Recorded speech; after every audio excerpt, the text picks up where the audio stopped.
अरे मुरारी, तुमने तो मुझे डरा ही दिया था। और बड़े उतावले हो रहे हो। हाँ, पापा के निकलते ही। हाँ, नहीं तो और क्या करूं। एक तो तुमने मेरी लाइफ पूरी फिल्म ही बना दिया यार। इतने टाइम से हम लोग लिविंग रिलेशन में हैं, बट जब भी तुम्हारे पापा आते हैं मुझे 9 तो 11 9 पड़ते हैं। अरे ये तो देखो सिचुएशन कितनी रोमांटिक है। पापा तो वैसे भी 2-3 दिन के लिए आते हैं महीने में। ऑब्जेक्शन वकील साहिबा, 3 दिन मतलब 72 आवर्स। इतना टाइम आपका ये आशिक आपसे दूर नहीं रह सकता। अच्छा, तो एक काम करो, पापा से बात करो और उनको बोलो कि हमें उम्र कैद की सजा दे दो। शादी करनी है ना मुझसे?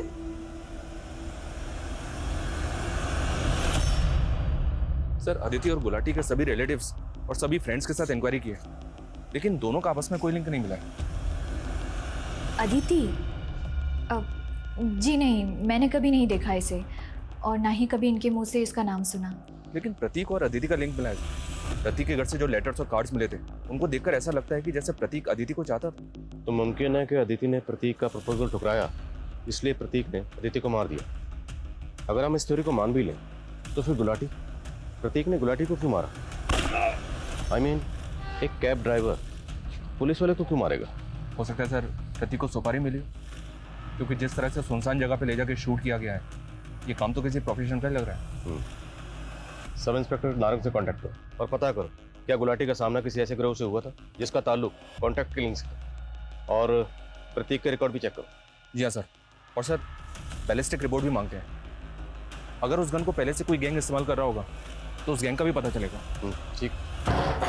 उमा, अरे भरोसा किया था तुझ पर, हैं? ऐसी उम्मीद नहीं थी तुझसे मेरे को। अरे इस दूसरे जात वाले लड़के के साथ तू रंगेले बना रही यहाँ पे।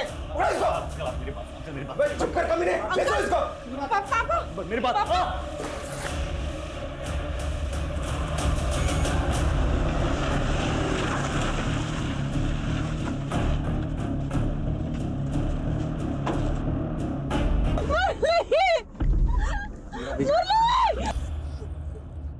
मुरली, मुरली,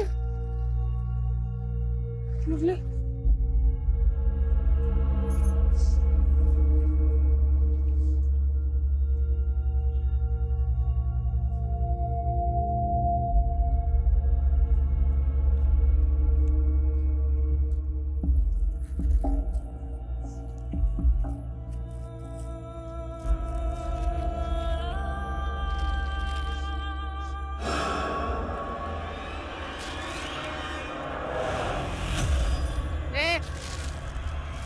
लुकिंग, गो।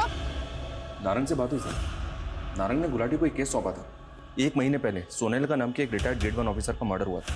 सोनालिका जी। हाँ जी। और सरप्राइजिंग बात यह है सर कि सोनालिका जी पर जिस गन से फायर हुआ था, उसी गन से अदिति और गुलाटी को मारा गया है। तो क्या सब इंस्पेक्टर गुलाटी और सोनालिका जी एक दूसरे को जानते थे? मे बी सर, बिकॉज 2008 में जब गुलाटी की अजमेर में पोस्टिंग हुई थी, उस वक्त सोनालिका जी अजमेर में SDM थे। तार जुड़ तो रहे। मैं ऐसे पुरानी केसेस देख रहा हूँ सर, जिसमें सोनालिका जी और गुलाटी दोनों इन्वॉल्व हैं। Speed up. पिछले 1 महीने में 3 कत्ल हो चुके और ये सिलसिला यहीं रुकने वाला नहीं है, इसलिए जो भी करना जल्दी करो। जैसा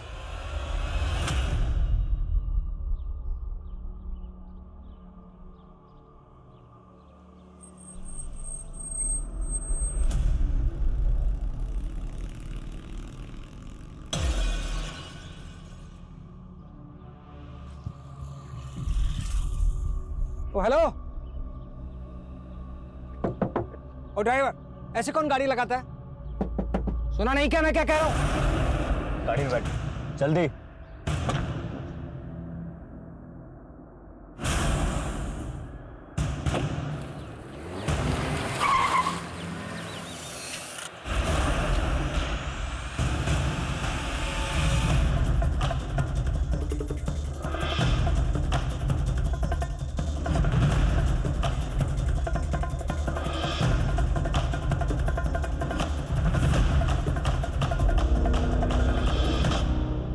हाँ साहब, यही कार थी, लेकिन इस कार वाले की शक्ल नहीं देखी। बंदूक की नोक पे जज साहब को गाड़ी में बिठाया और गाड़ी भगा कर ले गया। गाड़ी किस तरफ गई थी? इस तरफ गई सर। कितनी देर पहले की बात? आधा घंटा पहले। Thank you. रंजीत सर, वो भी ज्यादा दूर नहीं गया हूँ। शहर में जितने भी टोल नाका सब जगह नाकाबंदी करो। प्रत्येक शहर से बाहर नहीं जाना चाहिए। क्विक। Okay sir. सर, घर के बाहर ये जो सीसीटीवी है इसकी फुटेज मिली, इसमें एक कार कैप्चर हुई, ये देखिए सर। पॉज रिवाइंड करो, नाप ले, पॉज, जूम करो थोड़ा।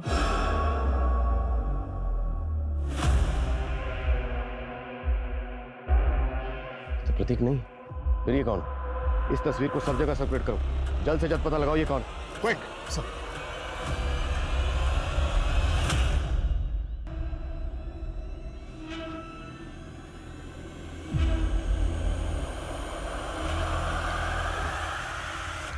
हेलो कंट्रोल रूम, आपने जिस गाड़ी की फोटो भेजी थी वो अभी अभी तिलक नगर में स्पॉट हुई है। सर, गाड़ी तिलक नगर की तरफ स्पॉट हुई है। गाड़ी उधर लो, fast.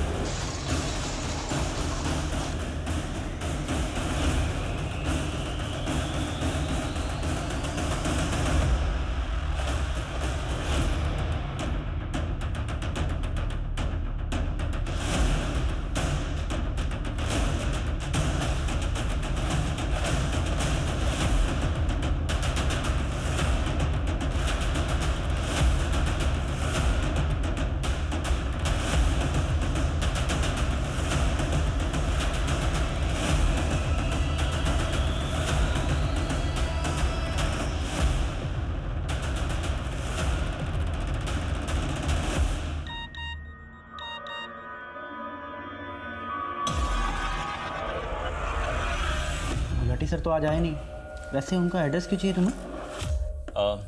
Sir, sub inspector Gulati मेरे स्कूल में मेरे सीनियर थे और हमारे स्कूल की 50th एनिवर्सरी होने वाली है, तो उसमें हमारा स्कूल चाहता है उन स्टूडेंट्स का सम्मान करना जिन्होंने अपनी अपनी फील्ड में अच्छा काम किया, इसलिए सर। क्या तूने इसको गुलाटी को पता देते था? गलती हो गई सर, मुझे नहीं मालूम था ये सब हो जाएगा। खान सर को ये बात बतानी पड़ेगी। हेलो, 2008 के इस तरह के जितने भी केसेस हैं जिसमें सब इंस्पेक्टर गुलाटी और उस वक्त की एसडीएम सोनालिका जी इन्वॉल्व थी, उन सब केसेस की मुझे डिटेल चाहिए। ये डिटेल आप मुझे जितनी जल्दी भेज सकेंगे उतना अच्छा होगा sir.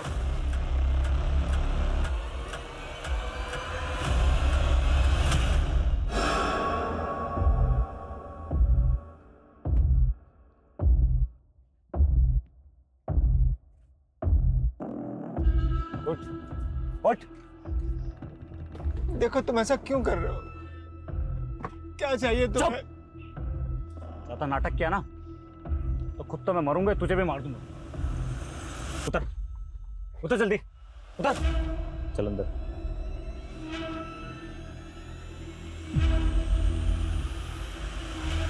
Hi. Hello sir. Hello sir. My keys. एक मिनट सर। कुछ चाहिए अंकल आपको? सर आपकी कीज। Thank you. चल अंकल आइए।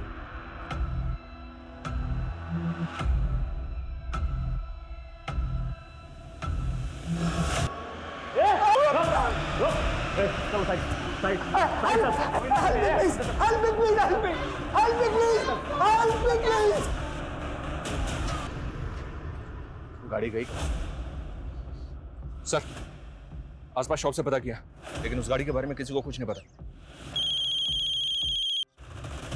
हेलो, हाँ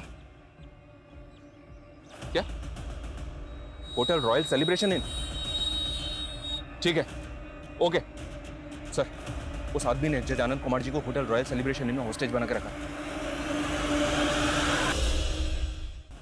चल अंदर।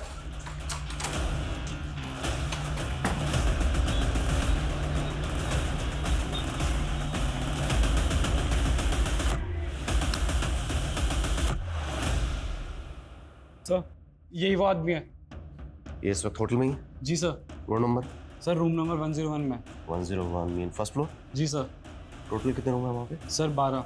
And total guest? सर लगभग यही 13-14 गेस्ट सर। ऑलराइट संकेत, पूरा फर्स्ट फ्लोर इवैक्यूएट करो and make sure no chaos. Sir. Sanjeev, एक बात मेरी समझ से बाहर, अगर ये आदमी चाहता तो बाकी लोगों की तरह जज अनंत को मार सकता था, पर इसने मारा नहीं, बल्कि एक रूम में बंदी बना के रखा हुआ। इस तरह होस्टेज बनाकर रखने का इसका मकसद क्या हो सकता है? देखो तुम यहाँ से बच नहीं पाओगे। अच्छा होगा अगर सरेंडर कर दो। चुप! अभी तो खेल शुरू हुआ है। तुम्हें पैसे चाहिए? मैं इंतजाम कर सकता हूँ। तुम मेरी बात सुन रहे हो ना? कितने पैसे चाहिए तुम्हें? 1 लाख, 2 लाख, 5 लाख, बोलो कितने पैसे चाहिए? अरे मेरी बात सुनो, मैं तुमसे बात कर रहा हूँ। चुप चुप। सर राइट वाला 101 और लेफ्ट वाला 102। 101, 102। जी सर। और ये जो बीच में वॉल है वो कॉमन है, करेक्ट? जी सर। तो 102 से अगर एंटर करें तो 101 में क्या जा सकता जी सर। है? 102 की चाबी लेगी, quick. 2 minute sir. Mishra ji, ध्यान रहे अपना कोई भी आदमी जख्मी नहीं होना चाहिए, सबकी पोजीशनिंग एकदम करेक्ट होनी चाहिए। सर, इस बंदे की आईडी वेरीफाई की मैंने, पता चला है कि इस बंदे का नाम मुरली मीना है। आईडी एकदम सही है सर, और ये हाईकोर्ट में एडवोकेट है। Advocate high court? चौंकाने वाली बात यह है कि हाईकोर्ट का एडवोकेट इस तरह से मर्डर्स क्यों करेगा? ये कहानी को समझ में नहीं आ रही है। ये कहानी जितनी सीधी नजर आ रही है उतनी सीधी है नहीं, कहानी हम बाद में समझेंगे। फिलहाल हमारी प्रायोरिटी जज की जान बचाना। Let's save him first. Floor evacuate हुआ? जी सर। फॉरवर्ड फास्ट, टाइम नहीं है। Okay sir.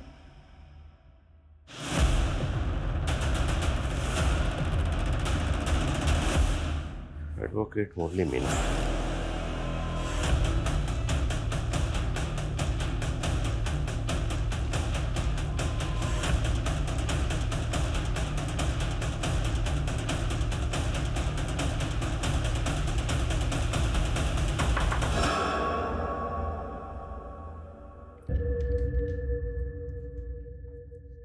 कौन? Room service. मैं जानता हूं तेरे साथ पुलिस है। इंस्पेक्टर साहब, अगर आप यहीं हो तो आपको बता दूं, ये पैतरे बहुत पुराने हो चुके हैं। अगर बात करनी है तो खुल के आओ। तुम दरवाजा खोल के सामने आओ, जान बच जाएगी तुम्हारी। जान की परवाह नहीं है मुझे, और अगर आपको मेरे बारे में पता होता ना तो शायद आप मुझे ये धमकी नहीं देते। जानता हूं मैं, मुरली मीना नाम है तुम्हारा, लॉयर मुरली मीना। जज साहब को इस तरह बंदी बना के क्यों रखा हुआ है, और इतने लोगों को क्यों मारा तुमने? सबसे दुश्मनी थी मेरी, प्लान बना रहा था कब से इन सबको खत्म करने का। बाद अदिति को ढूंढा। अदिति हर रोज एक ही कैब से ऑफिस से आया जाया करती थी। मैंने भी उस दिन वही कैब बुक की, और फिर बस भैया रोक देना।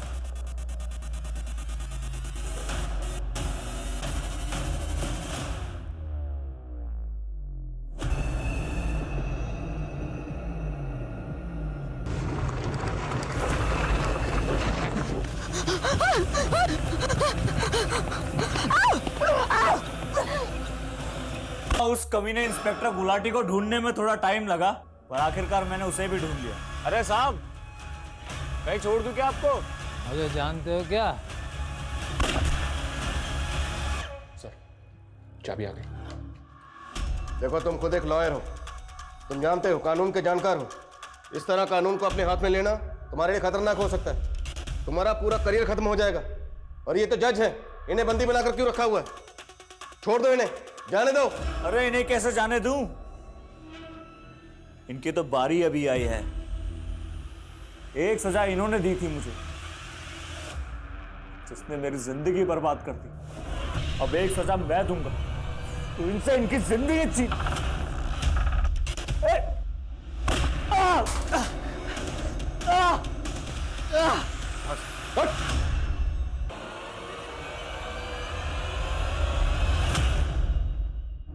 सर, गोली मुरली को सिर्फ छू के चली गई, वो होश में आ गया है। डिस्चार्ज होते ही बयान देने की हालत में होगा। गुड। हॉस्पिटल की जो भी फॉर्मेलिटीज हैं जल्दी पूरी करो, मुझे उससे बात करनी है। सर, कम सर, होटल रूम से मुरली का फोन मिला था। उस फोन को जब चेक किया तो उसमें एक वीडियो मिला जो मुरली ने शूट किया था। उस वीडियो को शायद वो सोशल मीडिया पे अपलोड करना चाहता था, पर कर नहीं पाया। वो वीडियो कहाँ? ये है सर।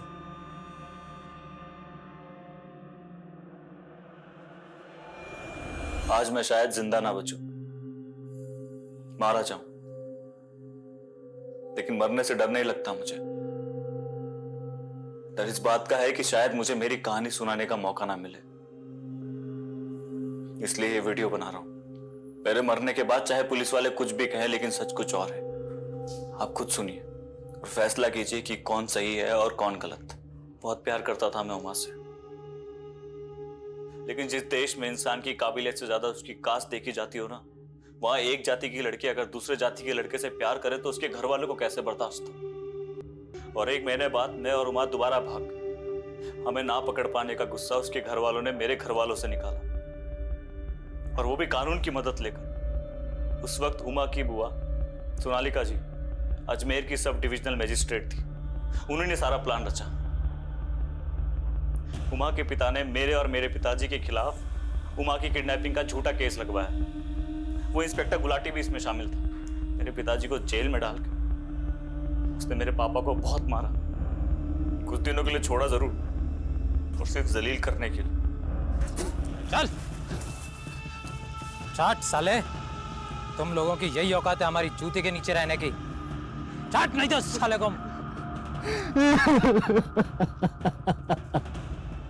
उमा को मुझसे छीन लिया गया। कई महीनों तक मैं इस गम से ऊपर धीरे धीरे खुद को संभाला।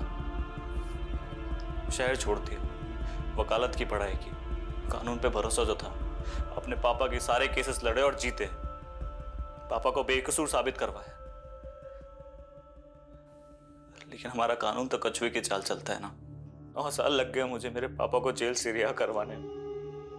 जेल से रिहा करने के कुछ महीनों बाद ही पापा चल बसे। जिंदगी में कुछ बचा नहीं था। फिर अचानक मुझे एक दिन उमा दिखी।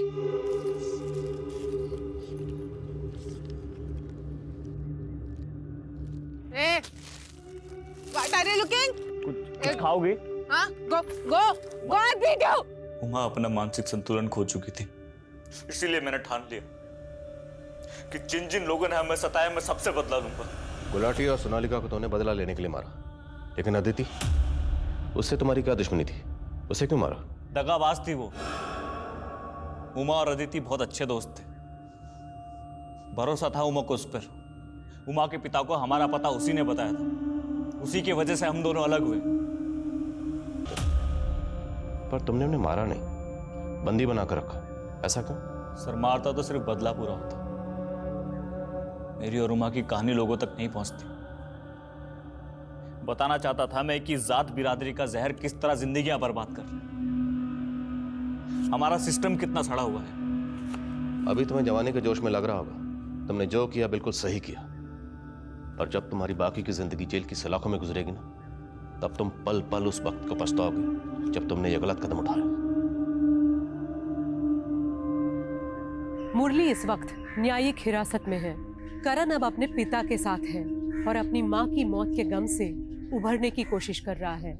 मुरली के साथ जो हुआ वो बेहद दर्दनाक था। मुरली के पिता को उस जुर्म की सजा भुगतनी पड़ी जो उन्होंने किया ही नहीं था। सब इंस्पेक्टर गुलाटी और मैजिस्ट्रेट सोनालिका ने अपने पद का गलत इस्तेमाल किया और एक बेकसूर इंसान की जिंदगी तबाह कर दी। जज आनंद कुमार की इसमें कोई गलती नहीं थी। उन्होंने जो फैसला सुनाया वो पेश किए गए सबूत और गवाहों के बिना पर सुनाया था।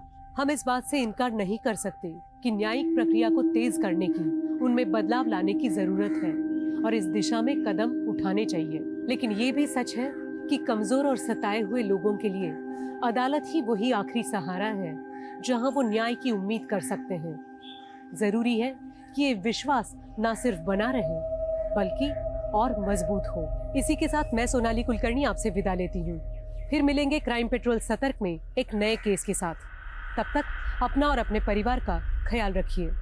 आप जानते हैं हम सब एक मुश्किल दौर से गुजर रहे हैं। कृपया मास्क पहने, समय समय पर हाथ धोते रहें और उचित दूरी बनाए रखें। देखते रहिए क्राइम पेट्रोल सतर्क। ओ ड्राइवर, ऐसे कौन गाड़ी लगाता है? सुना नहीं क्या मैं क्या कह रहा हूँ? गाड़ी में बैठ, जल्दी।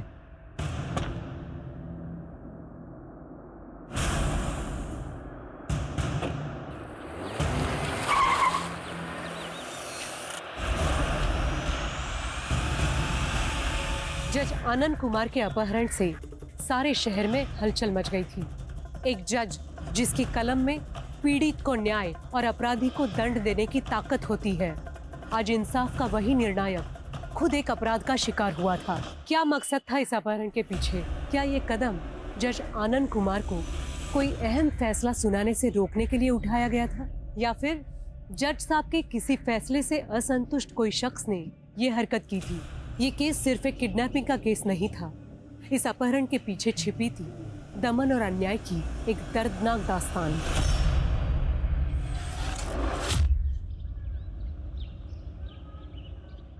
विकास भैया ये गलत है। पापा की जायदाद में मेरा भी उतना ही हक है जितना आपका है। कौन से हक की बात कर रही है तू? उस शराबी शुभजीत से शादी करके ना तूने अपने सारे हक गवा दिए, पूरे खानदान की नाक कटवा दी तूने। अब तू हक की बात कर रही है?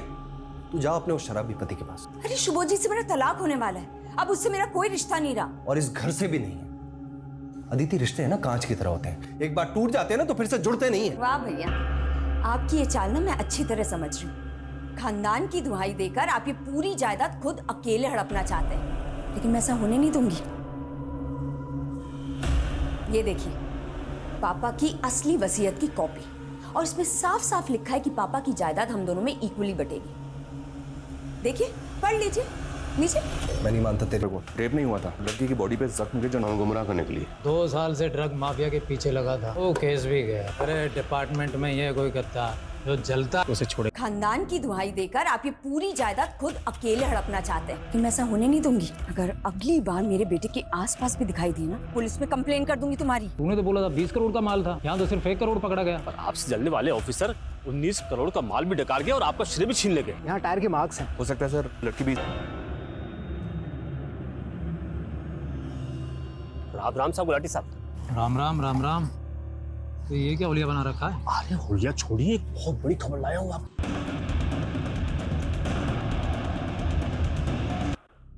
Sir, postmortem report.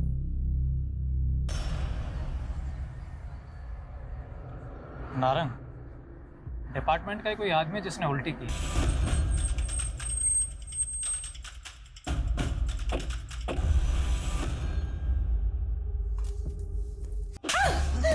करण मेरे साथ जाएगा, समझी? ताकि वो तुम्हारी तरह बेशर्म और अय्याश बन जाए। सालों से रगड़वा रहा हूँ यार, सालों से। ना तरक्की मिली ना ढंग की कोई पोस्टिंग। 2 साल से ड्रग माफिया के पीछे लगा था, वो केस भी गया। सर, अदिति और मैं, हम दोनों भाई बहनों के बीच में सब कुछ नॉर्मल था सर। आपकी बहन अदिति ने क्या गुलाटी कल से घर नहीं है? सर ये देखिए, ये है मोहित। अदिति स्कूल के अंदर जाने के बाद तो बाहर कितने बजे आई? टाइम का तो कुछ आइडिया नहीं, पर चेक कर लेते हैं। पास सर, क्या मैं? सर ये अदिति का पति शुभजीत। जल्दी कर।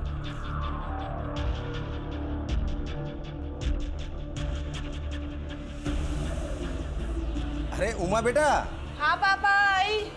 अरे देखो, तुम्हारे बारे में अखबार में खबर छपी है, और साथ में देखो ये फोटो भी। अच्छा उमा बेटा, मैं चलता हूँ, फिर पहुँच के तेरे को फोन करता हूँ। ठीक है, बाय पापा। बाय बेटा।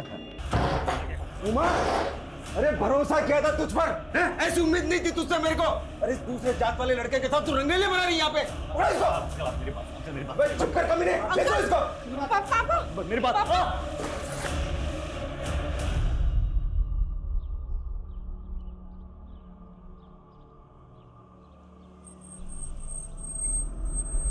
मैंने भी उस दिन वही कैब बुक की, और फिर बस भैया रोक देना। और आखिरकार मैंने उसे भी ढूंढ लिया। अरे साहब, कहीं छोड़ दूं क्या आपको? मेरे पिताजी को जेल में डाल के उसने मेरे पापा को बहुत मारा। कुछ दिनों के लिए छोड़